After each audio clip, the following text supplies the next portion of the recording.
The April 2022 Unfound newsletter. Hello, everyone. Yep, it's April 1st, and that's no fooling. I can assure you there will be no tricks or ruses in this newsletter. That's not really my thing.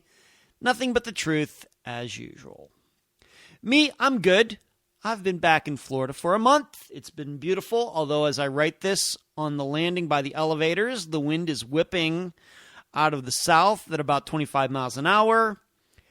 I haven't played as much disc golf this month as usual due to being so busy. In addition, I looked at how much I spent on disc golf last year, and the dollar amount was disgusting. Between registration and travel and hotels, Airbnbs and food, I spent way more than I ever should have. So 2022 is a year of cutting back in that area of my life. Yes, still playing, but only locally. My dad is good. And yes, he did get his driver's license back in March. Awesome for him, and even more awesome for me. He may be coming down here this month or next. We'll just have to see, depending on how he feels and what my schedule is. Let's get to it. Upcoming episodes. April 8th, it's still a bit up in the air. It's either going to be the Q&A episode, Volume 3, or the disappearance of Bradley Strassner, or the disappearance of Paul Egan. And whichever one isn't next week will be the week after, and whichever one isn't the week after that will be the one after that. It all just depends. All I can tell you is for sure on April 29th, update episode number 11 will occur. Other disappearances Unfound is working on: Steve Davis, Belinda Brewster, Ryan Stuka, and Daniel Scott.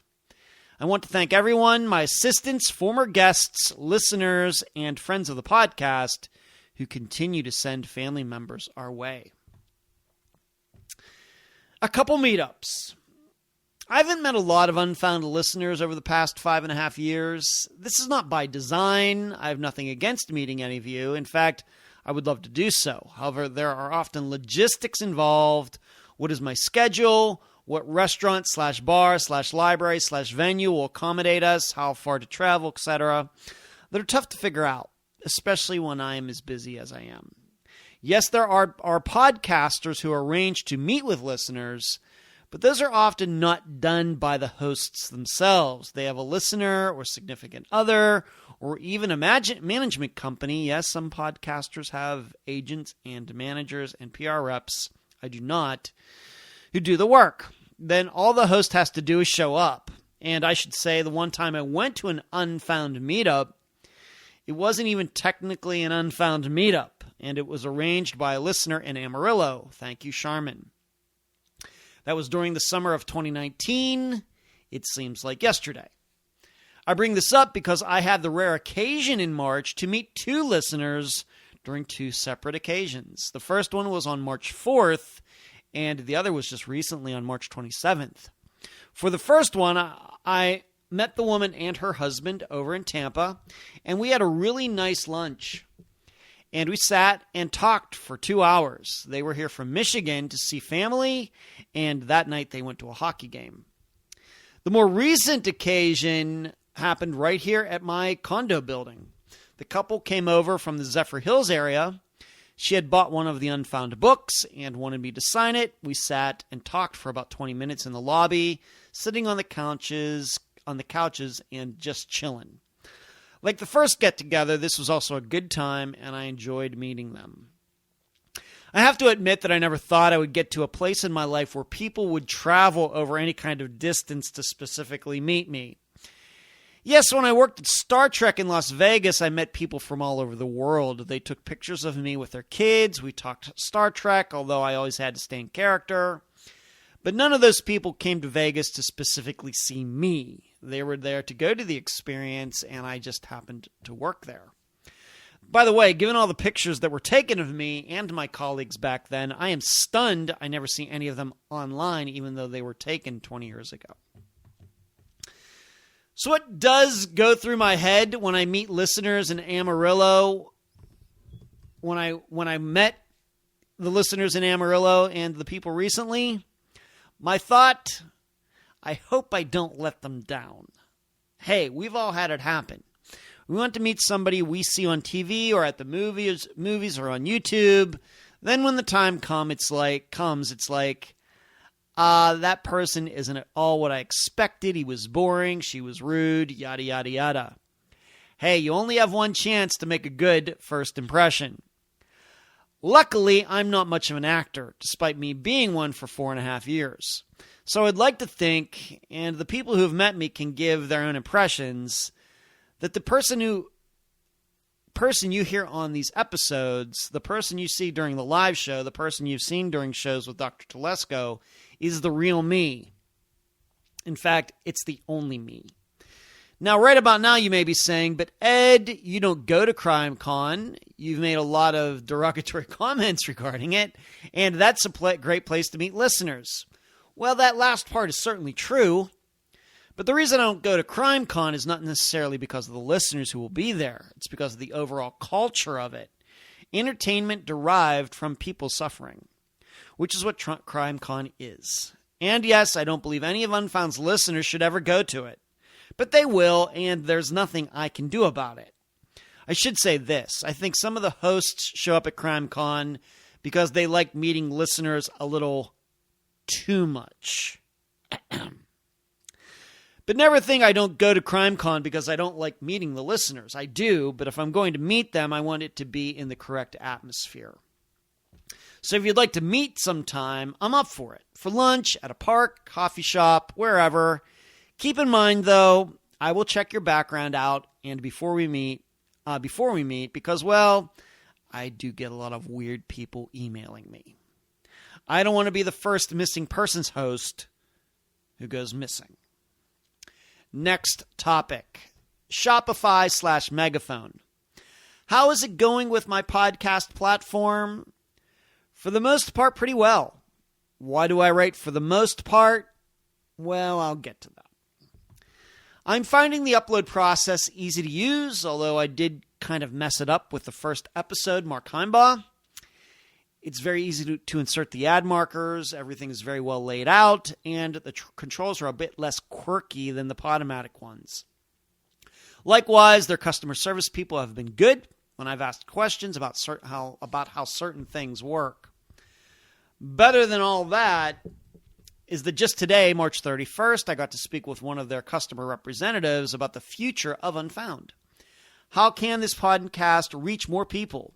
What am I not doing as the controller of everything regarding Unfound? What do the stats say about where the growth can happen? So this person will be watching Unfound's performance over this month, April, and we will have another talk at the end of it. Overall, this is one of the main reasons I decided to make the switch when presented with the opportunity. I have nothing bad to say about Podomatic. Well, one thing, but I'll get to that. But they were completely unhelpful when it came to the marketing, publicity side of podcasting. They got their monthly fee no matter if Unfound got downloaded 1 or 1 million times. Whereas with Spotify/Megaphone, they actually have skin in the game due to the ads now playing in the episodes. If Unfound is more popular, then they make a couple more bucks. It literally pays for every podcast Spotify has to do well as that podcast can, no matter if the genre is true crime or basket weaving. On the general topic of podcasting, and this is something I've discovered, the truth is there are very, very, very few experts on downloads and shares and likes and views and everything else regarding Spotify or YouTube or Podomatic or iTunes or anything else. For example, I get all kinds of analytics from YouTube. Crazy, crazy stats that I'm sure mean something. However, if you were to really start trying to find somebody who could tell you what a good views to like ratio is or views to subscribers ratio is, there's no agreement among those people who say they know what they're talking about. It's all guessing. Moreover, these people may have videos explaining how to increase downloads and views and everything else, but by the look of their own stats, these people don't know what they're doing either. All they can seemingly do is explain what the stats mean, but they can't deduce what is good and what is bad, and why these channels/podcasts over here do so well while these others don't. Well, if you can't do that, then what good are you? This is why I'm happy that I got to speak with someone at Spotify/Megaphone itself who is actually on my team. Well, technically, I'm on their team, but you know what I mean. Instead of just some independent person coming in and looking at what Unfound is doing and saying, you should be doing this and this and this, and who knows if this person cares or is knowledgeable at all. Because there are many charlatans on this topic out there. Trust me. Now, what was the one bad thing about Podomatic? It's been a large pill to swallow, but Podomatic was drastically exaggerating Unfound's downloads. I guess this kind of goes along with the preceding couple of paragraphs. Really, who would think that a podcast platform can't accurately calculate its own podcast numbers? Well, Podomatic seemingly cannot. How much were they off by? Unfound's true download numbers are 1/4 of what Podomatic said. Yes, really that much. But Ed, how can that be? I really don't know the inside story on any of it, but as I've come to find out, Podomatic is not part of something called IAB version 2. What is that? To put it simply, this is a standard in the internet industry for both advertising and people who provide the content. The rules of the IAB keep podcasters or platforms or publishers or whoever from exaggerating how popular their product or website or whatever is. Well, Podomatic is not part of it, while Spotify is. And this kind of makes sense to me now because Podomatic, despite it being a very popular podcast platform, does not have an advertising provider as a partner. It's just Podomatic. Whereas Spotify has Megaphone. Why doesn't Podomatic help its podcast with advertising, but instead only provides links to Patreon? Because it doesn't have a certified process of calculating downloads. Why doesn't it? I don't know. My guess is because that might cost a couple more bucks for them.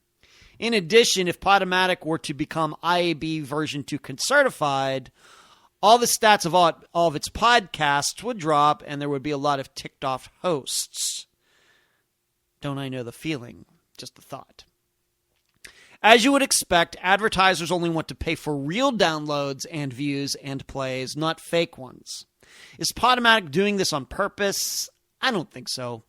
There's no reason for me to believe so. Instead, I think Podomatic is just happy to get their monthly fees and let the hosts think they're doing better than they are. No underhandedness, just a lack of professionalism and caring. The good news, even with the lower Spotify stats, Unfound is still easily in the top 0.5% of all podcasts out there. Still, there are true crime podcasts that have much bigger audiences, and I want to see if Unfound can get to that level. I hope Spotify can help with that. But Ed, you're not a numbers guy. True, I'm not. The podcast is going to get done no matter the numbers. However, as the creator of Unfound, my job is to make sure the podcast is reaching its potential. I owe it to myself, the guests, the assistants, everybody who works or who needs Unfound to do well. And numbers, like it or not, are part of that. A small part, but still a part. Next topic. Sherry Papini. Of anything that went on during the course of March 2022 in the true crime world, the revelation that Sherry Papini did in fact lie about her abduction back in 2016 surely was the biggest news. We now know that since almost the moment Sherry Papini returned to her husband and kids, allegedly being thrown out on a road somewhere, the law enforcement had been suspicious of her story. This is a perfect example of how we, the public, may have the perception that nothing is going on, but that is not exactly the truth. I did a whole dissertation on Sherry's hoax a few weeks ago during the live show. It was the March 9th one, if you'd like to check it out on YouTube. I'm not going to go through all the ins and outs here. All I want to write about in this newsletter is some of the main points. First, the big question is Is Sherry Papini a horrible person or a troubled person? I'm going to take the political answer and say both. She is a horrible person because she ran off to be with an ex-boyfriend. Enough said. However, she is certainly a troubled person due to the injury she gave herself so as to make it look like someone harmed her. She broke her own nose. Wow. The branding, all the weight loss to the point of it being dangerous. Sherry certainly has problems, and I hope she gets the help she needs. Yet people rarely change, so my guess is she will be a person of questionable integrity for the rest of her life. But don't get me wrong, if she gets divorced, there will be a long line of guys just waiting for her. Trust me, that's life. Second, when did her husband know? Well, to hear the police tell it, Sherry's husband was there in the interrogation room when Sherry was charged with lying to law enforcement, etc., whatever the other charges are. My perception is the key that broke the case wide open was forensics finding DNA of Sherry's ex-boyfriend on her. Meaning, if she were with two women who Sherry didn't know, how did the ex's DNA get there? That led police to him, and he spilled the beans. And dare I say it, the ex is very fortunate it happened that way. Because I could see a scenario where Sherry might have tried to say that the ex abducted her. But back to the question, when did the husband know? Personally, I'm willing to give him the benefit of the doubt that he didn't realize this was a hoax from the beginning. However, now that we the public know Sherry, all this stuff has come out about her even well before she got married for the second time. My guess is the husband probably during those days she was gone was thinking, I bet she ran off all on her own. I'm not saying he knew it, but I bet he contemplated that more than once. Then my belief is once she came back and she told her story, I think the husband figured it out. Granted, really, what was he going to do? Go to the police? Of course not. But I truly believe he knew well before we the public did, and I'm not saying he knew because Sherry told him. She's too wacky and horrible to be truthful with him. Third, and this is the important question, what does this mean for us, the people who study disappearances? Actually, I think Sherry's hoax tells us quite a bit. Number one, past is prologue. What do I mean? Disappearances are not just about the day the person went missing. I think we've shown that usually, not 100% of the time, but most of the time, usually the disappearance is a culmination of a lot of things going on in a person's life. No matter if the case ends up being resolved as a homicide or suicide or accident. My perception is if we could have spoken to people back in early 2016 before Sherry went missing, if we could have asked those people, do you perceive of a scenario where Sherry would do something crazy like fake her own disappearance? I think we would have gotten quite a few yeses. From her husband, probably not. But other parents or longtime acquaintances, my guess is Sherry has a reputation in that circle. And her creating that hoax was just Sherry being Sherry. Number two, women abducting other adults is as rare can be. In fact, this was the main reason I doubted Sherry's story. Because there are just no stories like that out there. Women abducting children, yes. Women kidnapping their own children, yes. Women harming stepchildren, yes. But women actually physically taking other adults, men or women, just doesn't happen. Then why did Sherry pick women as abductors for her hoax? You can go to the live show for my answer. Number three, stranger-on-stranger disappearances are also rare. True, not as rare as number two, but still rare. And despite Sherry Papini doing her best to try to say that strangers abducted her, that's not what happened. In fact, not only did she say that's what happened, she tried to prove it by harming herself. And still, eventually, police proved that she did this all on her own with some help after the fact from the ex. So when we think about disappearances where we aren't quite sure what happened, but that there was obviously a crime committed, like Patty Action's or Dorianne Myers's or Julie Weflin's, we should default to non-strangers, friends, co-workers, exes, acquaintances, all of them being male, of course. This would be in contrast to all those people who think a stranger came along and abducted Maura Murray from the roadside. Yes, that happens, but it is so rare that nobody should ever have that as their default position. But Ed, what about men? All those examples are women. Well, that's an interesting question, because Unfound really doesn't have any disappearances that are compatible to those 3 disappearances I mentioned in the previous paragraph. We don't have a male disappearance where there was obvious violence, but we don't know who did it. By way of comparison, there was blood all over the inside of Patty's car. Dory's house and car were torched. Julie's work stuff was strewn all over the ground beside her truck. Obvious abductions. I could put Jody Huisentruit in this group too. But for the unfound men, sure, we have a few men who were surely murdered. Jeff Nichols, Eric Franks, Aaron Barnard, and Jeremy Burt. But I don't think there's much of a mystery in any of those as to who did it. In fact, in all of those, I think we all believe multiple people were involved. Whereas nobody knows who killed Patty, Dory, Julie, and Jody. Yes, there are suspicions, but that's it. Why are things this way? I don't know. That's just how the episodes have gone over the past 5.5 years. What I'm saying overall is that some of the general principles we established a while ago regarding disappearances way back in 2017, ones that I preach often, go right in line with the unraveling of Sherry's hoax. Meaning the base on which those theories sit is sound.